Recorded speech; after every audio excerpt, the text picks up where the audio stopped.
Olá, você assiste ao Senado Agora e nesta edição você vai ver o desabafo indignado de uma mulher negra na Comissão de Direitos Humanos. O descaso nos mata, o racismo nos mata, o racismo institucional nos mata, porque ainda tem um monte de médico com nojo de tocar na gente.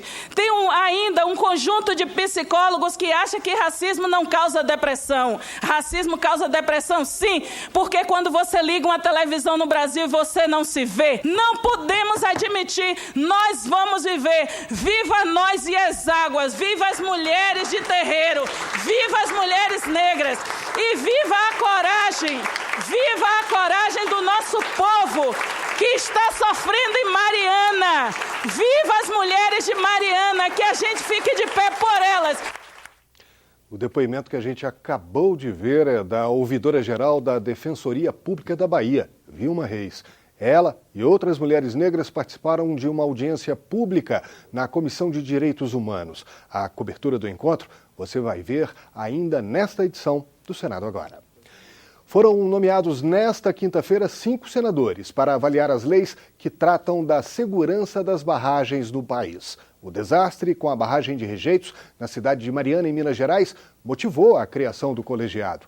O grupo com 5 integrantes vai funcionar por 120 dias.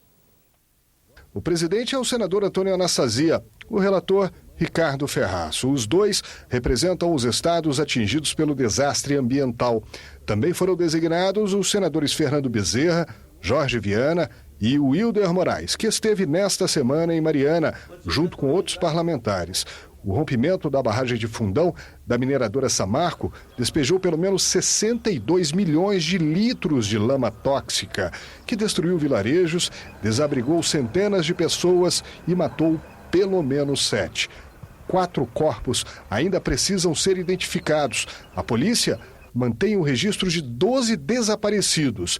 A água contaminada atravessou Minas Gerais e chegou ao Espírito Santo. A tragédia já é considerada o maior desastre ambiental da história do país. Na próxima quarta-feira, o Senado vai fazer uma sessão temática para debater a tragédia em Mariana. Foram convidados representantes da mineradora e dos governos federal, estaduais e municipais. Mal terminaram uma longa votação de vetos presidenciais e os parlamentares já têm outra sessão do Congresso marcada. Senadores e deputados só se reúnem conjuntamente em situações especiais. Nesta quinta-feira, os congressistas começaram a se organizar para a próxima votação e fizeram um balanço da semana. Em 2 dias seguidos, os parlamentares encararam mais de 15 horas de sessão do Congresso Nacional. O saldo foi a votação de 4 projetos de lei e de 13 vetos presidenciais. No final, os vetos que causariam maior impacto financeiro ao governo foram mantidos. Eu acho que o Brasil sai vitorioso. Na realidade, eram vetos, alguns deles muito difíceis, não é? E que fizeram com que, por tantas vezes, a sessão do Congresso fosse adiada. E que, em torno do qual havia uma mobilização muito grande dos servidores, eu me refiro aqui ao veto dos servidores do Poder Judiciário. Para a oposição, mesmo com apenas 2 vetos derrubados, o governo não pode comemorar. O governo ganhou perdendo, porque praticamente em todas as votações a base governista não conseguiu ter maior número do que os que estavam votando pela derrubada dos vetos. Não avalia que seja uma perda para o governo. Foram vetos negociados, né? O governo entendia que devia vetar, mas aí, pela discussão que se fez após os vetos, pelas conversas, entendeu que poderia fazer uma negociação com o Congresso Nacional. Então, penso que foi importante e essa negociação ajudou que nós avançássemos na pauta. O presidente Renan Calheiros já deixou marcada a sessão do Congresso para a próxima semana. Agora, os parlamentares devem analisar a Lei de Diretrizes Orçamentárias do ano que vem e a alteração da meta do superávit fiscal deste ano. São matérias relevantes que ensejará, tenho certeza, debates acalorados. Vai ser outra discussão difícil do Congresso. Não só as LDOs, mas também o PLN 5, que estabelece uma outra meta. E, claro, vai ser no voto. Na sessão do Congresso na semana que vem, os parlamentares também vão analisar 3 vetos presidenciais. E também ficou para a próxima semana a votação no Senado da medida provisória 688. A MP transfere das geradoras para as distribuidoras e para o consumidor o chamado risco hidrológico, o custo extra pela produção de energia por causa da estiagem. A proposta deve ser votada na terça-feira, véspera do leilão de 29 hidrelétricas que não renovaram as concessões. A aprovação da MP é importante para o negócio, porque ela prevê o pagamento de um bônus por quem vencer o leilão. Com a venda, o governo espera arrecadar 17 bilhões de reais. Um projeto no Senado pretende acabar com decisões repentinas da administração pública que pegam a sociedade de surpresa. Pelo texto, os afetados pela medida podem pedir um regime de transição. A matéria está na Comissão de Constituição e Justiça, que fez uma audiência pública para discutir o assunto. O autor do projeto, o senador Antônio Anastasia, diz que o objetivo é garantir segurança jurídica às decisões do poder público. Segundo ele, para evitar situações como a do setor de energia. Em 2012, o governo federal mudou regras do contrato com as concessionárias, gerando fuga de investidores e aumento na conta de luz. A grande deficiência que hoje temos na administração pública brasileira, que é a segurança jurídica, quer para o gestor, quer para o cidadão. O cidadão à mercê de alterações arbitrárias, unilaterais, de motu próprio, de interpretações, e que ele fica, obviamente, na insegurança e na inquietude de saber se aquele ato que, eventualmente, ele tenha sido objeto ou que ele participe, terá o seu reconhecimento no futuro em razão de mudança da interpretação. De acordo com o texto, os administradores devem levar em conta não apenas os valores abstratos da norma, mas as consequências práticas da medida. Devem também explicar com clareza qual a orientação que seguiram. A relatora destacou a possibilidade de regime de transição para os atingidos. Se o regime de transição não estiver previamente estabelecido, o sujeito obrigado terá direito a negociá-lo com a autoridade, segundo as peculiaridades de seu caso e observadas as limitações gerais. Os participantes da audiência elogiaram a proposta. Do ponto de vista do Ministério da Fazenda, na nossa área de interesse, para a economia também. Olhar para o futuro e enxergar algo previsível e poder, então, fazer os investimentos, fazer a poupança que é tão necessária para o país e para o crescimento. A Comissão de Relações Exteriores aprovou nesta quinta-feira um voto de solidariedade às vítimas dos recentes ataques terroristas na França, Líbano e Turquia. E o plenário do Senado confirmou 2 acordos de cooperação internacional. Um deles, entre o Brasil e o Japão, permite a transferência de pessoas condenadas para que cumpram a pena no país de origem. O outro é o Tratado de Marrakech, que isenta de direitos autorais as publicações para pessoas cegas e com deficiência visual. A CPI, que apura a venda de sentenças no Conselho Administrativo de Recursos Fiscais, deve apresentar um primeiro relatório na próxima semana. Os senadores ouviram pela segunda vez 2 investigados na Operação Zelotes da Polícia Federal, detidos há mais de 3 semanas na penitenciária da Papuda. Segundo o requerimento de convocação, José Ricardo da Silva, ex-conselheiro do CARF e dono de um escritório de advocacia, teria recebido 15 milhões de reais para anular débitos fiscais de 150 milhões do grupo de comunicação RBS.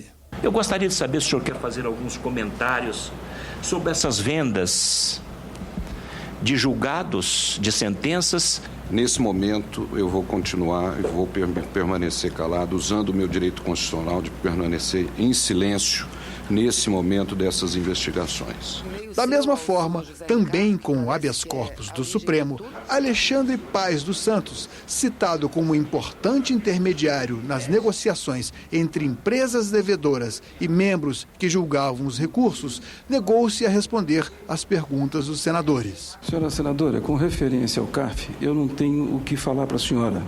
Eu não tenho nenhuma ligação com o CARF, eu nunca fui no CARF, eu não tenho nada com o CARF. Presidente e relatora da CPI discutem os termos de uma prévia do relatório que deverá ser apresentada na próxima reunião da comissão. Eu já quero me antecipar e entregar a todos os membros, senadores e senadoras que compõem a CPI, a proposta de relatório para que a gente possa construir aí uma unanimidade em torno do mesmo. Os presidentes do Senado e da Câmara deram um prazo para que os manifestantes saiam do gramado em frente ao Congresso. Nesta semana, houve tumulto no local. Os manifestantes estão há quase um mês na frente do Congresso. Na última quarta-feira, houve confronto entre os que pedem o impeachment da presidente Dilma Rousseff e a Marcha das Mulheres Negras. Um policial civil que defende a intervenção militar deu tiros para o alto e acabou preso. Os presidentes do Senado e da Câmara se reuniram nesta quinta-feira com o governador do Distrito Federal. Rodrigo Hollenberg disse que a Polícia Militar não tem mais condições de garantir a segurança no local. Os manifestantes têm até sábado para sair da frente do Congresso. Esperamos que eles saiam pacificamente, senão nós vamos usar os meios necessários para fazer a desobstrução. O Estado pode usar a força para cumprir a Constituição. Na Semana da Consciência Negra, mulheres de todo o país vieram a Brasília para a marcha contra o racismo. Nesta quinta-feira, algumas delas participaram de uma audiência pública na Comissão de Direitos Humanos. Dados do censo de 2010 mostram que as mulheres negras são 25,5% da população brasileira. São quase 49 milhões que no dia a dia enfrentam, além do preconceito, a dificuldade de ver os direitos garantidos. Na Comissão de Direitos Humanos, elas falaram dos problemas e da luta para melhorar a situação. Constata números completamente dissonantes da questão das mulheres brancas, por exemplo, na morte neonatal, que o Brasil diminuiu substancialmente, mas a mulher negra cresceu na morte no parto. Da mesma forma, saiu o relatório da violência doméstica, da mulher branca diminuiu e da mulher negra aumentou. Na onda da nossa marcha, nós queremos e teremos que eleger o máximo de mulheres para ocupar, o máximo de mulheres negras para ocupar os cargos legislativos. A violência contra as mulheres negras foi denunciada pelas participantes da audiência pública. O descaso nos mata, o racismo nos mata, o racismo institucional nos mata, porque ainda tem um monte de médico com nojo de tocar na gente.